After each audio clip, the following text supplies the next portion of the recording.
You know, watching that particular video, it's kind of easy to see that sometimes we can try a little too hard to help people out, can't we?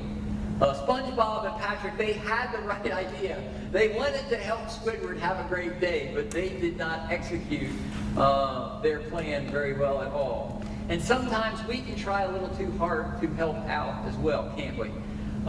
This morning, our story, we're going to be looking at Abraham and Sarai as they try to help out God. And I don't know if you've ever tried this before, but one of the things that I have found is that, as crazy as it may seem, God doesn't really need our help as much as we might think that He needs our help. Now, He invites us to work with Him. He even commands us to do certain things in conjunction with Him, in connection with Him. But when it comes to us diving in and deciding we're going to quote-unquote help God, that almost never turns out good. And I just want to say this for all of you guys that are control freaks, because I know some of you well enough to know that we have some people that like to maintain control of their worlds. This might be a little more difficult of a message for you this morning, because we're going to be talking about the fact that sometimes when we stick our fingers in God's pie, it doesn't quite turn out the way that it should. So our story this morning is going to be in Genesis chapter 16. We're looking at, again, Sarai and Abram. And this is before they got their names changed by God to Sarah and Abraham. And it's hard to keep saying Abram and Sarai, but I'm going to do my best. Starting with verse 1, Genesis chapter 16. Now Sarai, Abram's wife, had not been able to bear children for him. But she had an Egyptian servant named Hagar. So Sarai said to Abram, "The Lord has prevented me from having children. Go sleep with my servant. Perhaps I can have children through her." And Abram agreed with Sarai's proposal. So Sarai, Abram's wife, took Hagar the Egyptian servant and gave her to Abram as wife. This happened 10 years after Abram had settled in the land of Canaan. And that was approximately 10 years after God had promised to give Abram a son. He had promised to give him descendants more numerous than the stars that he could see in the sky. So he's got this promise. And so he gets this promise from God. He's like, yes! All right, I'm going to have all these things. That means we're going to have kids, Sarai. And they go home and they don't have kids for 1 year, 2 years, 3 years, 5 years. And it gets out to 10 years. And Sarai's looking at this and saying, you know what? God might need a little help here.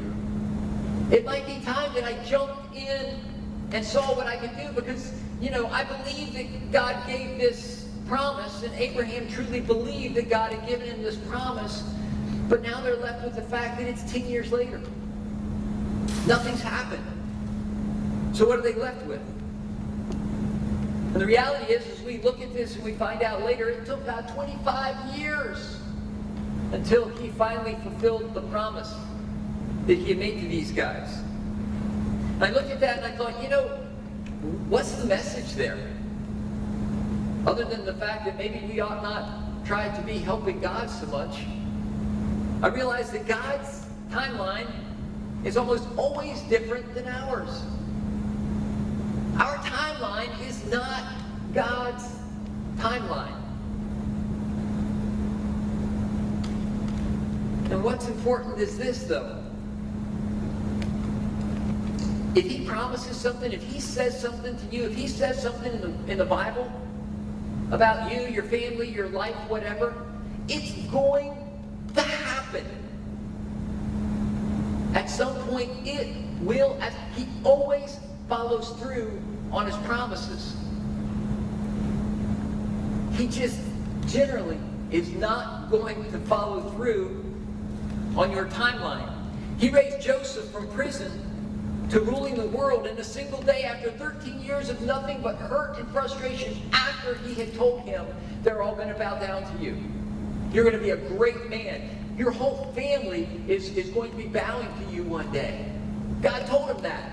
And then he went through 13 years of pain and suffering. God put a little shepherd boy named David on the throne after 8 years of running for his life and hiding in caves after God had already anointed him to be king. We have this popcorn immediacy. We're in a microwave oven generation and society, man. God promises, woo, it's going to happen. That's not the way God does things. God's timeline is always different than ours. He took a stuttering murderer and delivered his people from Egypt and Pharaoh, as he had promised he was going to do 400 years prior to that. He delivered the Jews out of Babylon exactly 70 years after they went into captivity, just like he said he was going to do. What's cool about that is he even said who he was, before the king even started to advance against their kingdom, God already called out Cyrus the Persian king to come and conquer Babylon through his prophets. And the Messiah was promised hundreds of years before Jesus came. And the key point is God always delivers on his promise. He always delivers on it, but so seldom in our time frame. It's frustrating. And so we jump in. We always want to jump in and help, don't we? We think, well, I know you promised this, but it's not happening. So God, clearly, I need to see what I can do to help out here. I think of some of my own family. God promised my aunts that God was going to save her kids. And if you'd have seen what all took place, you'd have thought, man, she needs to get involved. But she didn't. She just got out of the way and prayed. And as a result of that, over the course of time, God brought in all of her kids. But we think, okay, God promised to save my kids. Well, I got to get involved. Have you seen them lately? I got to jump in here. Let me get my nose in this business. And did you know, this is kind of an interesting thing, God doesn't need your help to reach your kids. God doesn't need your help to reach your spouse. God can do without a lot of your fingers in the pie. Because generally what we do when we stick our nose in is we interfere with what he's doing in the first place. What God requires is that you pray and stay out of the way. That's what he tells you to do. He tells you to pray. Live for him and then stay out of the way. Sometimes, and I know this because I've seen parents that they want to get in and manipulate with kids and stuff. Just pray. That's your job. That's what you're specifically supposed to do for your family. Pray and stay out of the way. What seems so practical to us can often be so destructive. Practical sense does not make it right.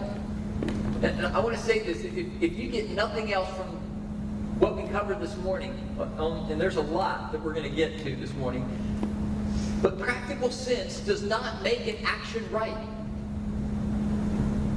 Practical sense, God, I want you to consider this, God is almost never, ever practical.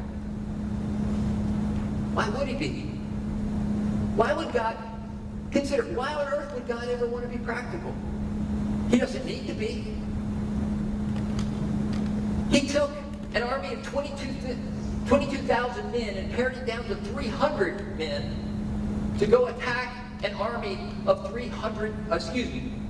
to go attack an army of over 100,000. He took an army of 22,000, pared it down to 300 to go attack an army of over 100,000.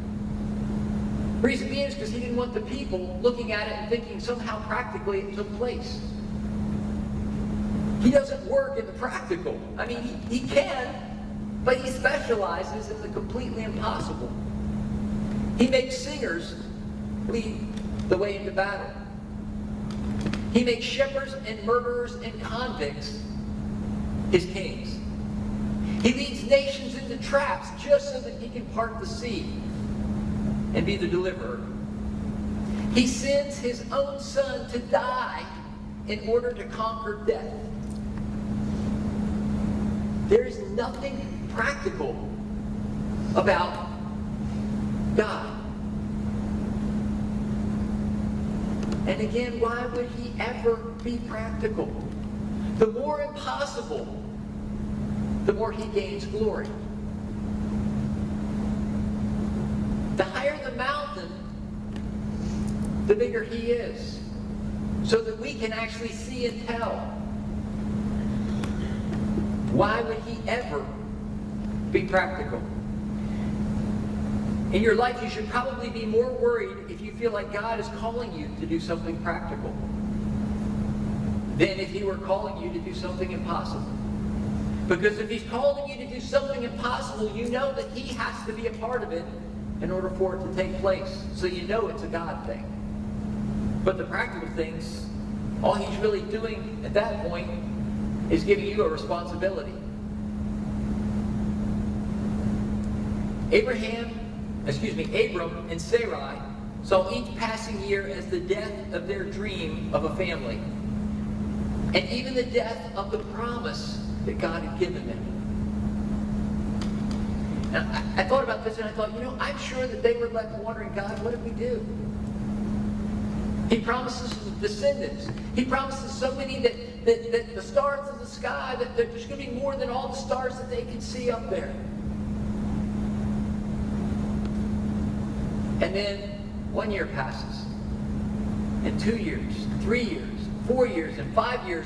And I'm sure at some point they were sitting there thinking, oh my goodness, what did we do? We did something wrong. God promised it, but now he's taking back. What have we done?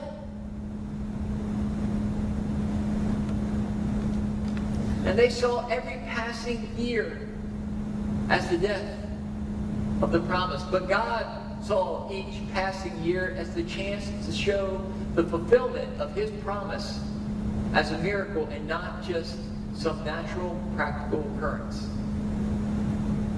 God's not in your life to accomplish the practical. See, the practical is our responsibility. You can do that. You can do the practical. That's not what he's there for. He's there to do the miraculous. So, if God's spoken to you about something, anything, don't lose hope. It's the craziest thing on the planet. If God has said something, it's never to be let go of. Because he always comes through.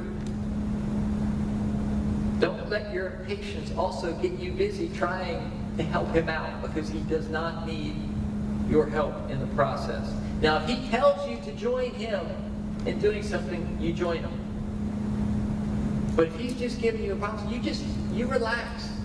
Take a deep breath and hold on, because God will accomplish it at some point in your life. Most of his promises are fulfilled way down the road for our time frames. Okay. When we jump in, something almost always bad happens. Verse 4. So Abram had sexual relations with Hagar, and she became pregnant. But when Hagar knew she was pregnant, she began to treat her mistress Sarai with contempt. Then Sarai said to Abram, this is all your fault. I put my servant into your arms, but now that she's pregnant, she treats me with contempt. The Lord will show who's wrong, you or me.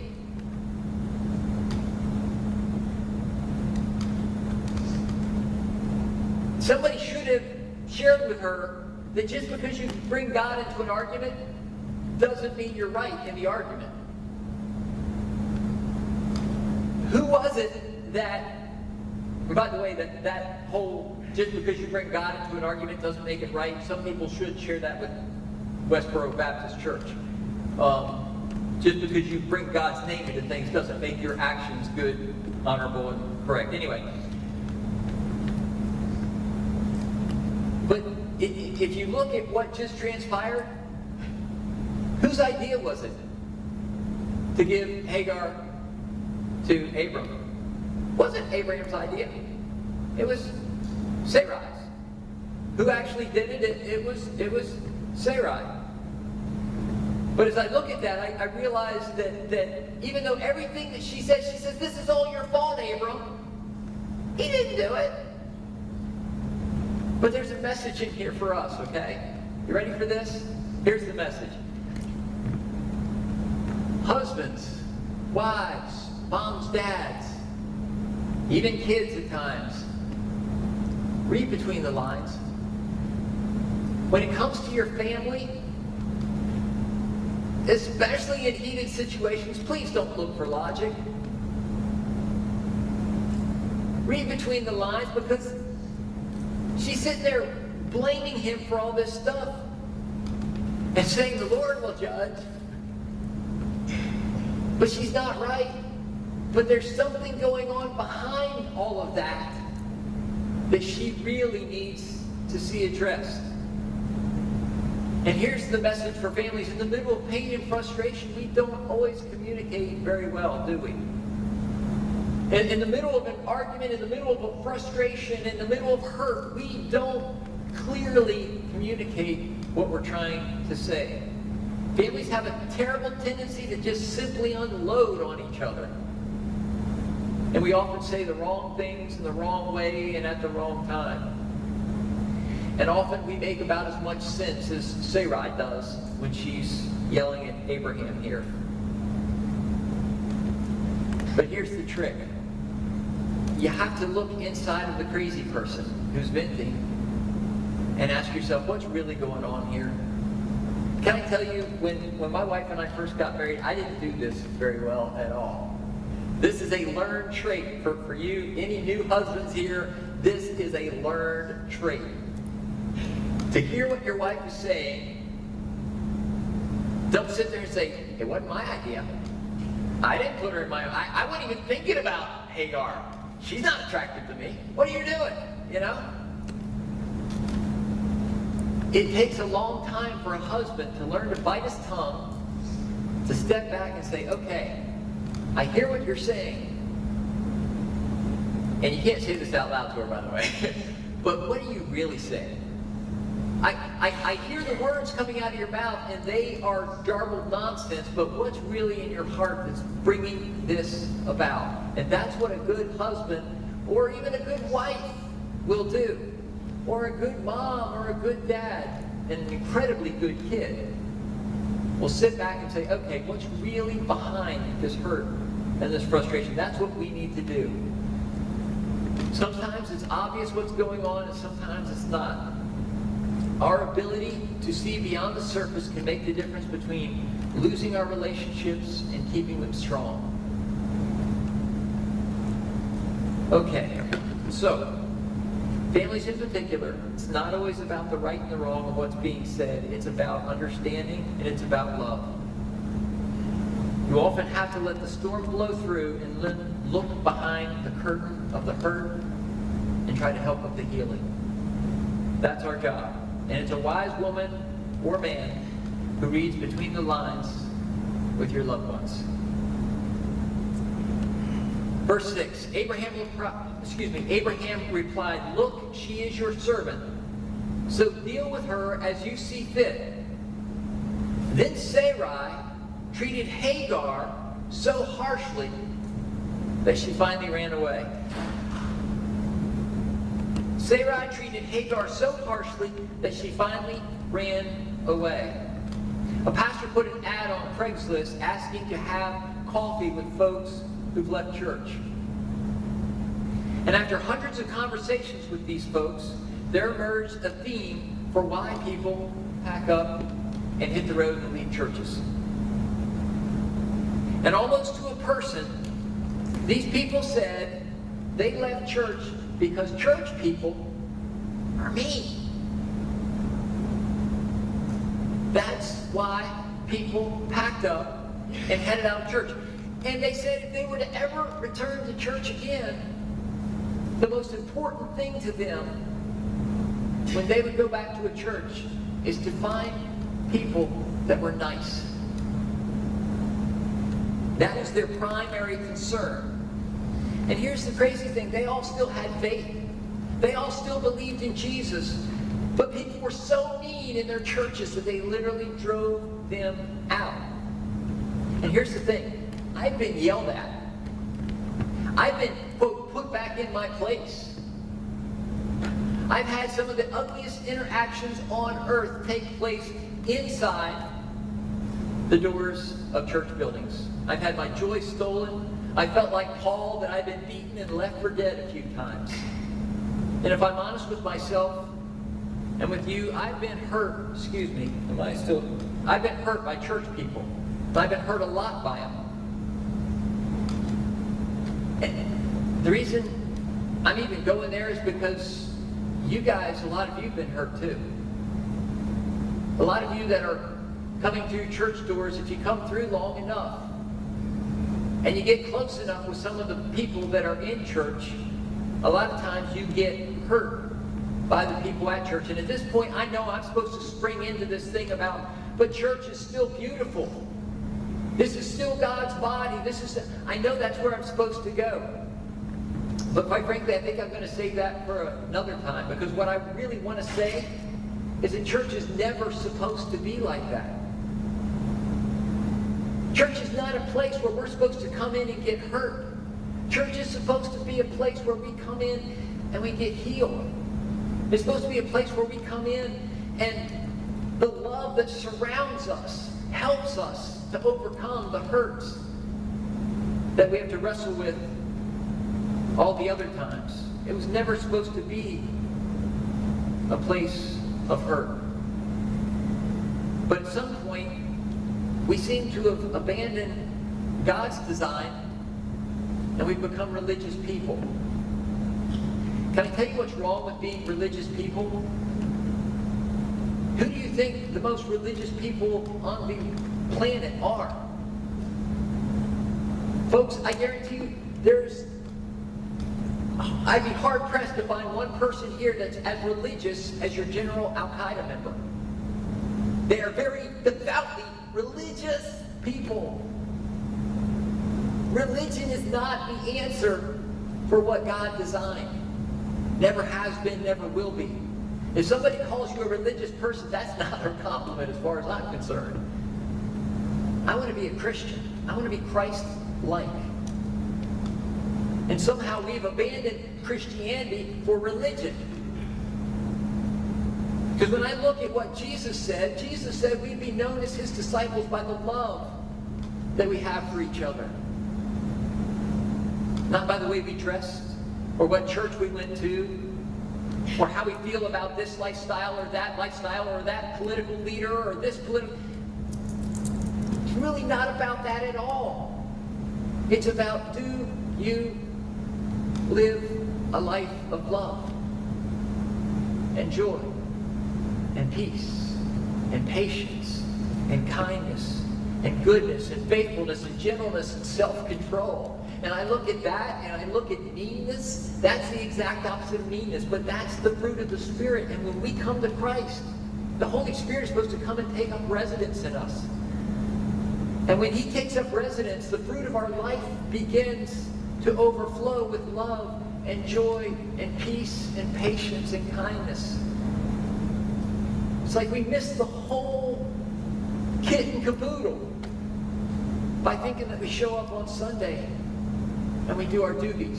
Your doobies have nothing to do with true Christianity. Christianity is all about the life of the Spirit living out through you. And the only true measure of spirituality is love, joy, peace, patience, kindness, goodness, faithfulness, gentleness, and self-control. That is the only measure there is of true spirituality. And we make it about such weird, crazy things. Somewhere along the way, people have changed what it means to be a Christian and moved it from God's design into religion. But God never changed his criteria.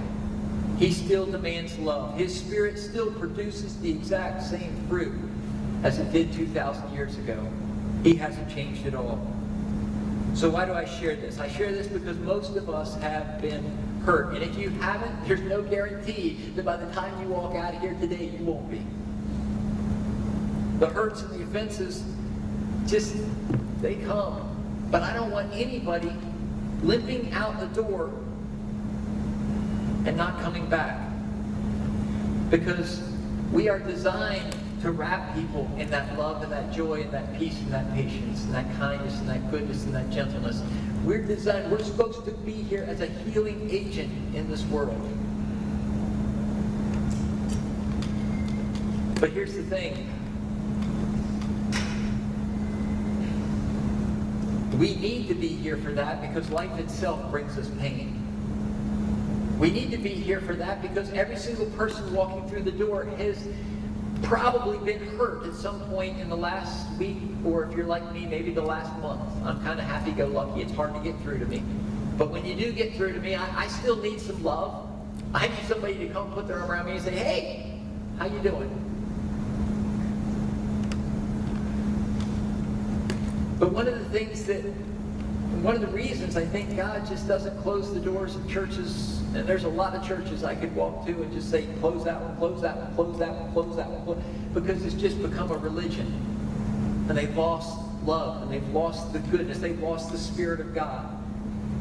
But I think He doesn't close the doors because, quite frankly, He builds beauty out of the hurts of our lives.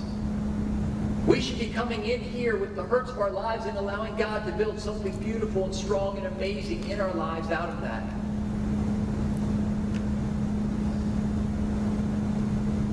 And I think that when people pack up and they head out and they just leave church because somebody said something wrong to them or somebody looked at them the wrong way or whatever, my struggle with that is that some of them will never get off the ground with God. And the reason they won't get off the ground with God is because they won't endure anything for Him.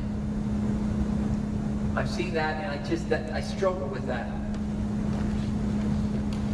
And when I look at Scripture, I actually see that God's blessing is reserved for those who will endure hardship and still man up under it. And still be loving in spite of the harshness and the hurt and the pain. 1 Corinthians 16, 13, and 14 says, watch ye, and I'm reading in the King James, so got a little e's and yeas and therefores and verilies. But it says, watch ye, stand fast in the faith, quit you like men, be strong. Let all your things be done with charity or love. Basically what he's saying in the front half of that, he's saying, watch ye, stand firm in the faith, quit you like men, be strong. He's saying man up. If you've been hurt, don't sit there and whine and fuss. Man up. The Spirit of God is supposed to be within you. You're supposed to be strong. Man up. And then he follows that up after the man up and he says, but you live in love. If these offenses and hurts come to you, and they're probably at some point going to come, if we grow and more people start coming through the doors instead of the people that I see in front of me, because most of you guys are the nicest people on the planet. But as you know, if we grow and you start getting mean and abrasive people in here, sometimes you might get hurt. Just man up and treat them in love. That's our job. So if you've been hurt, don't bail on God. And don't turn around and try to hurt another sheep. Just man up and be strong and always be loving. Now, verse 7. The angel of the Lord found Hagar beside a spring of water in the wilderness along the road of Shur. The angel said to her, Hagar, Sarai's servant, where have you come from and where are you going? I'm running away from my mistress Sarai, she replied. The angel of the Lord said to her, return to your mistress and submit to her authority. Then he added, I will give you more descendants than you can count.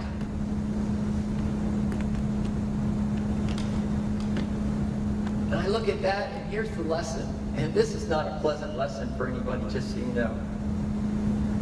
God's way will pretty much always seem harder than your way. Whatever way that you have, God's way is almost always going to look much harder when you compare your way to His way. But when you consider his blessing, that he always tacks on to doing things his way, when you consider his blessing, you would be an absolute crazy person not to do exactly what he says.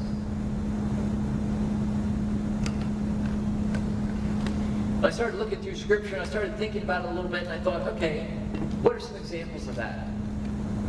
Well, God tells you to work in your job. He says to go work heartily as unto the Lord, to please God and not man, as if God himself were watching you, not worried about whether or not man's watching you, because God's watching. When you go to work, you do it heartily with all that you have for God.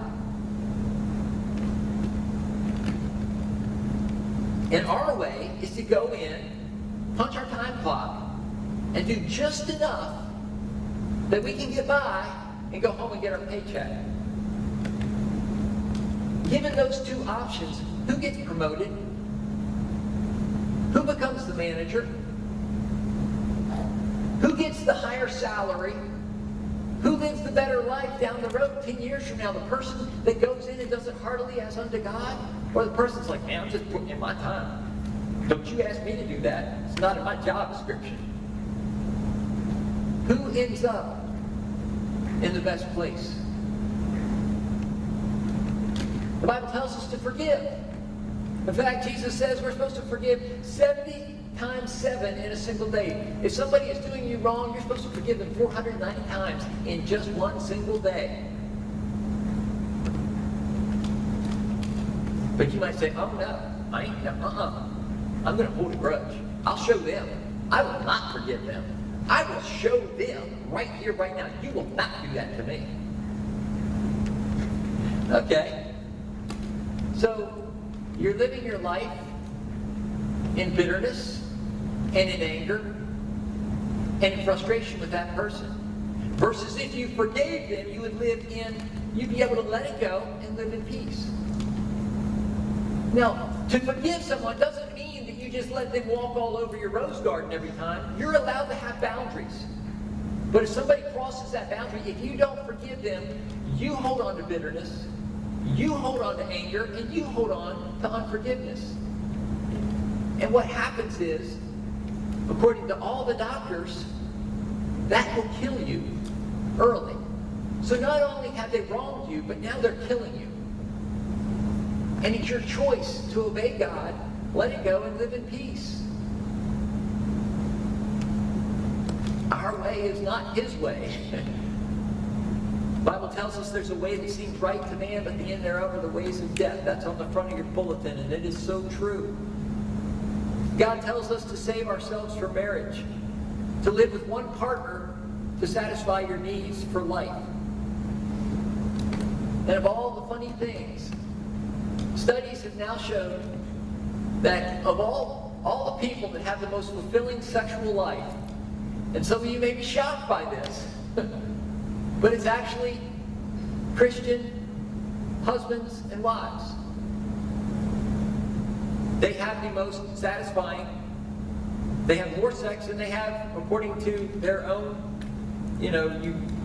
how good is this, that, they have a better sex life. Married couples also live longer. They're also happier. They also are healthier. And they are also, believe it or not, financially better off. God's way and our way don't always mesh, but his way is always, even when you look at it in purely practical terms, his way is always the best way. Always the best way. God did not make a mistake when he gave us his commands. On his worst day and our best day, he's smarter than you. On his worst day and our best day, he is wiser than we are.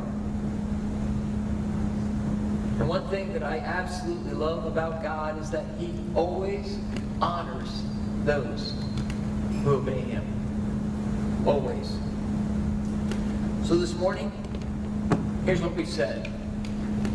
Here's what our story has told us. First, God don't need our help. Matter of fact, when we jump in and start to help, we are generally just getting in the way. His time frame is not going to match your time frame, and he's not going to be practical in any part of life. The less practical, the more impossible it all is, the greater glory he gets. So why would he ever be practical? God's not about the practical. In fact, he is about being practical. So what's our job? Our job is to pray and stay out of the way. That's our job.